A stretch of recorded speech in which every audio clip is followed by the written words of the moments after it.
राधा स्वामी नाम सुमर मन मेरा, जन्म सुफल हो जागेरा।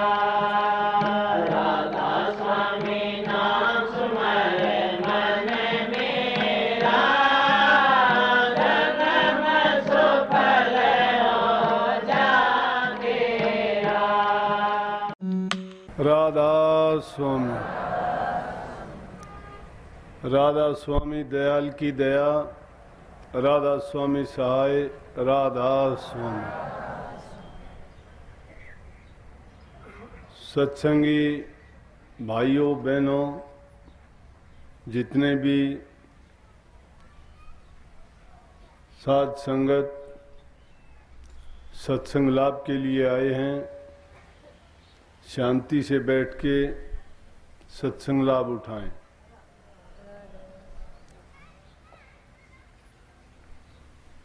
अगर आप में से किसी को कोई परेशानी हो तो पहले ही उठ के चला जाए। भाई कोई दिक्कत है कि तेरे को? हैं? अच्छा ना, कई बार ऐसा होता आदमी बैठ जाए, कोई तकलीफ हो जाए तो उठ के चला जाए, तो पहले फिर डिस्टर्ब को नहीं हो बीच में। क्योंकि जब तक आदमी आराम से शांति से मन में उसको चैन नहीं होगा या बेचैनी होगी तो सत्संग का लाभ नहीं होगा उसको। सत्संग लाभ के लिए जरूरी है कि एकाग्र चित्त होके जो वचन फरमाए जाएं, जो वचन कहे जाएं, उनको पूर्ण रूप से सुन के अपने अंदर में रखने चाहिए। महापुरुषों ने जो वाणी रची, समय समय पर जैसे हालात, जैसे उनके साथ गुजरी, जो उन्होंने अनुभव किए, वो उन्होंने लिख दिए। ये अलग बात है कि जो आध्यात्मिकता की वास्तविकता थी उसको चाहे वो जबान से नहीं फरमा सके, लेकिन अनुमान के रूप में फिर भी जीवों को बताने का पूरा प्रयास किया। ये भाषा का गुण है कि जिसको सुन के उसको अमल करके हम उसके अनुसार अपने जीवन को ढाल सकते हैं, बना सकते हैं। इसलिए जरूरी है कि पहले इंसान का, चाहे दुनियादारी के काम हो, चाहे वो कोई तप करता है, भक्ति करता है, सुमन करता है, ध्यान लगाता है, कोई योग करता है, जरूरी है कि वो अपने मन की वृत्तियों को एकाग्र करे, तभी उस चीज का लाभ उठा सकता है। अगर मन में भटकाव है, बैठे रहते हैं, मन में ऊन जुनून बात उठती रहती हैं, तो वो हमें परेशान करती रहती हैं। चाहे शारीरिक रूप से हम वहाँ बैठे हुए होते हैं, लेकिन हमारा मन नहीं बैठता। और जब तक मन वहाँ नहीं बैठता है, एकाग्र नहीं होता है, तो हमें पता ही नहीं चलता कि किसने क्या कहा।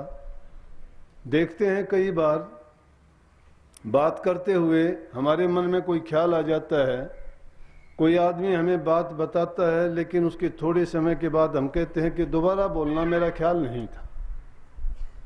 इसका मतलब ये है, जब तक हम तवज्जो किसी चीज को नहीं देते हैं पूरे, उसमें एकाग्रता जब तक नहीं लगाते हैं, तब तक वो बात चली जाती है, वो समय भी इसी प्रकार से गुजर जाता है।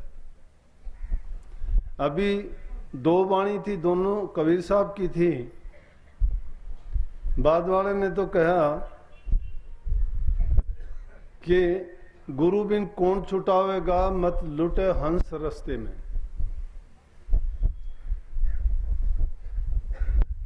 हंस इस जीव को कहा गया है, और ये संसार में जिस काम के लिए आया था, इस संसार में काल और माया के खेल को देख के जो इसको अब उद्देश्य था मनुष्य चोला मिलने का, जिसमें अपने हिसाब करना था इसने जन्म मरण का, जो जीव को सबसे बड़ा रोग लगा हुआ है, जन्मता है, मरता है, कर्म को भोगता है, अलग अलग योनियों में जाता है, लेकिन दूसरी योनियों में इसको पता नहीं लगता कि मैं कर्म का कर्जदार हूं और इसीलिए बार बार संसार में कष्ट उठाता हूं, जन्मता हूं, मर जाता हूं। जिस योनि में जन्म लेता हूं उसी योनि में जैसा हालात होता है उनके अनुसार अपने संबंध बढ़ा लेता हूं, लेकिन जो जो कर्म करता जाता हूं उस कर्म का कर्जा सिर पर जमा होता रहता है। उतारने का, कर्ज से मुक्त होने का तरीका नहीं पता। इसलिए मनुष्य चोले की महत्ता हमारे संतों ने, महापुरुषों ने खोज करने के बाद में गाई है कि इंसान इस 84 लाख के योनियों में सबसे उत्तम चोला है। उन्होंने बार बार दोहरा के कहा है कि अपने आप को पहचानो। ऐ इंसान, तू सोच कि जो दूसरे जीव काम करते हैं और तू भी उन्हीं की तरह से अगर काम करता है तो तेरे में और उनमें अंतर क्या रहा। वो नहीं कर सकते जो इंसान कर सकता है। क्यों नहीं कर सकते? कि उनको इस लूट से बचाने वाला नहीं मिलता। इसीलिए कही कि हंस तो इस रास्ते में ना लूट। इस संसार रूपी रास्ते में अनेकों बार हम आए हैं, कितने जन्म लिए होंगे, कितने माँ बापों से संबंध जुड़े होंगे, कितने हमारे नातेदार भाई बंधु बने होंगे, लेकिन हमें याद नहीं है। क्यों याद नहीं है? ये एक भूल है जीव को। और भूल भी क्यों पड़ी? कि जब रूह इस संसार में आई तो काल पुरुष ने सत्य पुरुष से ये रूहें जब मांगी तो उन्होंने कह दिया कि इस जीव को अपनी पिछली योनि याद ना रहे, कि ये वरदान दो मुझे, अगर रूह मुझे सौंपते हो तो मुझे इनके साथ साथ ऐसा वर दो कि इस जीव को ये याद नहीं रहे कि इसकी पिछली योनि क्या थी। कहने लगे दिया ये वरदान। दूसरा कि संत लोग इस जीव को बुला के ये ना कहें कि आ मैं तुझको रास्ता बताऊंगा, ज्ञान दूंगा या तेरे निज घर का भेद बताऊंगा। बोला ये भी दिया। तीसरा कहने लगा कि संत रिद्धि सिद्धि शक्ति ना दिखाएं। अगर रिद्धि सिद्धि शक्ति दिखाएंगे तो मेरा संसार उजड़ जाएगा, फिर रूहें नहीं रहेंगी यहां। कहने लगे ये भी इसको दिया कि जा ये भी वरदान तुझे दिया। बोला एक वरदान और चाहिए। बोला कि वो और बोलो।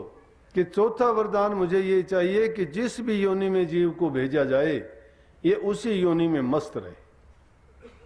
और वो जो वरदान दिए गए उस वरदान के कारण ये जीव जिस योनि में भेज दिया जाता उसी में मस्त रहता है। कभी भी नहीं सोचता मुझे बुरी योनि मिली है, बुरी से बुरी योनि मिली है, उसमें भी अगर तुम उसको उसका चोला छुटाना चाहते हो, नहीं छोड़ना चाहता। ऐसी ऐसी योनियां हैं, कोई गंदी चीज खा के अपना पेट पालता है, कोई घास पर अपना निर्वाह करता है, कोई मांस पर निर्वाह करता है, कोई बड़ी मच्छी छोटी मच्छी को खा के गुजारा करती है, कोई किसी तरह से कोई गंध खा के अपना सुअर जैसी जिंदगी बिताते हैं, कोई सांप जैसा है जिसके पैर नहीं है, दिखाई नहीं देते, पेट के बल चलता है, उनके हाथ नहीं कि अपनी रक्षा कैसे करे, उसके पांव नहीं कि वो भाग जाए, लेकिन फिर भी कुदरत ने उसको बख्शी है। हर एक चीज को आप देखोगे कि अलग अलग उनको किसी न किसी रूप में काम करने के लिए सारी चीज बख्शी हैं। इसीलिए उन जीवों का वर्गीकरण कर दिया गया, क्योंकि 4 खान में वो जीव बांटे गए। अलग अलग श्रेणी 4 श्रेणियों में है जीव सारे, और 4 श्रेणियों में 84 लाख प्रकार की योनियां हैं। उनमें सब योनियों में ये जीव मस्त रहता है, किसी भी योनि में जाता है क्योंकि वरदान ले रखा है। लेकिन जब इन रूहों को दुखी देखता है, इन रूहों ने पुकार करी कि हमें इस देश में तो भेज दिया, अब छूटने का रास्ता क्या है। जब इन रूहों को तंग होते हुए, दुखी होते हुए सतपुरुष ने देखा तो इनको कह दिया गया कि संतों को अपना संदेश दे के भेजा कि जाओ संसार की जो दुखी रूह हैं उनको चेता के भेद दे के लेके आओ। लेकिन उनको भी ये चारों चीज पालन करने के लिए कह दिया। अगर इन चीजों से हटके कोई पाखंड करता है वो संत नहीं है। कोई अगर सिद्धि शक्ति दिखाता है, कोई जीवों को बुला बुला के इकट्ठे करके कहता है कि चलो तुम्हें नाम दें, आ जाओ तुम्हें मुक्ति का रास्ता दिखाएं, ये संतों का काम नहीं है। संतों का काम है समाज में सुधार करना, जीवों के कल्याण का रास्ता दिखाना, उनको बुराइयों से बचाना। क्योंकि जीव भटका हुआ है, काल ने ये चीजें लगा दी। इस जीव को ना निकलने देने के लिए अलग अलग चीज उन्होंने निश्चित कर दी। कोई शराब में लगा दिया, कोई कबाब में लगा दिया, कोई मांस मिट्टी में लगा दिया। अरे जिनको कुछ मिलता नहीं है वो तो अपने निर्वाह करने के लिए कुछ भी कर ले, लेकिन इंसान को इस योनि में सबसे उत्तम काम जो इसके लिए किया, इसको बहुत बुद्धि दी, ज्ञान दिया, समझ दी, विवेक दी। और उस ज्ञान समझ विवेक के कारण ये सब जीवों से उत्तम है, सबसे ऊंचा है। इसीलिए कही कि ये मनुष्य चोले में आके भी अगर ये जीव नहीं चेतता है तो फिर इसको फिर ये दोबारा अवसर मिलने में बहुत टाइम लगेगा। क्यों लगेगा कि इस योनि में रह के ये खोटे मंदे और कर्म जो करेगा तो कर्म का भार इस पर और चढ़ जाएगा। और अब तो अवसर ये था इसका कि अपनी समझ बूझ से महापुरुषों की शरण में जाके उनसे नाम भक्ति लेके नाम की कमाई करके अपने मूल को भी ब्याज को भी दोनों को दे देता। अब मूल का क्या था, इसमें आई थी शब्द में कि तू अपने मूल और ब्याज दोनों को खो बैठा है।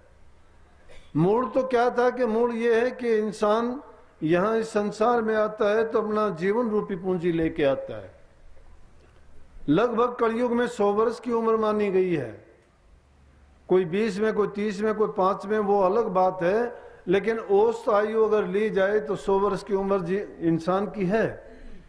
लेकिन इस 100 वर्ष में ये इसका मूल है। और इस मूल को अगर ये सस्ते में लुटा देता है, बारी बातों में इसको खो देता है, आडंबर पाखंडों में ये फंस जाता है, तो जीव का आकाश होता है और जो काम करना चाहिए था उससे भटक जाता है। इसलिए कबीर साहब चेताते हुए कहते हैं कि अरे जीव तू इस संसार रूपी खेल के अंदर भटकना, क्योंकि रास्ता है ये तेरा मंजिल की तरफ तुझे चलना चाहिए। और जब मंजिल की तरफ चलेगा तो ये रास्ते में आने वाले खेल तमाशे हैं, ये सब के सब तुझे लूट लेते हैं। किस प्रकार से लूट लेते हैं कि स्वामी जी महाराज ने तो उनको बंधन के रूप में बता दिया कि जीव पर अनेक बंधन पड़ गए संसार में आने से। लेकिन वो बंधन कैसे हैं, मतलब के और स्वार्थ के बंधन हैं। और चीजों की तरफ तो हम जब जाएं, लेकिन उसका मतलब ये ना समझना कभी आप ये समझ लो कि हमको घर परिवार छोड़ देना होगा या अपने संतान को छोड़ देना होगा या धन संपत्ति को त्याग देना होगा। इन सभी चीजों के बीच रहते हुए हमें अपने कर्म को सुधारना होगा। इन सब चीजों को अपना मानते हुए उन पर जो गहरी गांठ लगी हुई है बंधन की, उससे हमें जुदा होना पड़ेगा। क्योंकि हम उनको जिनको अपना मान लेते अपने हैं नहीं, वो वास्तविकता तो ये है। क्योंकि अब अगर अपने होते तो वो साथ निभाते हमारा, आदि काल तक हमारे साथ चलते। लेकिन हम तो ये तमाशा रोजाना देखते हैं कि हम में से कभी कोई चला गया, कभी भाई गया, कभी बाप गया, कभी माँ गई तो कभी बहन गई, कभी कोई गया, कभी कोई गया, और जब हमारा नंबर आ गया तो हम भी चले गए। लेकिन ये तो इसमें तो कोई बात नहीं हुई, साथ किसने निभाया? साथ निभाने वाला कोई नहीं है, चंद दिन की जिंदगी है, उसमें साथ निभाने वाला है सतगुरु। सतगुरु कभी साथ नहीं छोड़ता है। अगर हम भटक भी जाते हैं, भटकने के बाद सतगुरु के पास जाते हैं, फिर भी सतगुरु हमारी मदद करते हैं। इसलिए इस जीव को भटकाने वाली तो अनेक चीजें हैं, लेकिन सुधारने वाला एक सतगुरु ही है। दूसरा संसार में न सुधारने वाला है, न बचाने वाला है, न तुम्हारी हित की बात करने वाला है, और न ही तुम्हें किसी प्रकार का रास्ता ऐसा दिखाने वाला है कि जिससे तुम्हारा कल्याण हो। इसलिए संतों की शरण में जाओगे तो जाने से उनके वचन सुनोगे, उनकी आज्ञा का पालन करोगे, धीरे धीरे करते हमारे जो पिछले कर्म हैं वो भी धुलते चले जाएंगे, और आगे के लिए हमारा प्रारब्ध नहीं बनेगा। क्यों नहीं बनेगा? कि वो हमें बुरा करने से बचा देंगे, और जो भी करेंगे हम वो अच्छा करेंगे, वो जीव के निमित्त करेंगे। जो भी हालात गुजरेंगे उसमें हमारा चिंतन हमेशा नाम का रहेगा, प्रभु का रहेगा, या जीव के कल्याण के रूप में रहेगा। दूसरी बात हमारे मन में नहीं रहती है। लेकिन जब संसार में रहते हैं, हम सोचते हैं कि संसार सत्य है, ये नाते हमारे सत्य हैं, उनके लिए अपना सारा जीवन लगा देते हैं, उनके लिए हम खोटी कमाई करते हैं। खोटी कमाई भी दो प्रकार की है। एक तो जो भी कर्म करते जाते हैं उनमें झूठ है, छल है, कपट है, बेईमानी है। जब ये चीजें छल कपट बेईमानी की करोगे, तुम हेरा फेरी का अन्न खाओगे।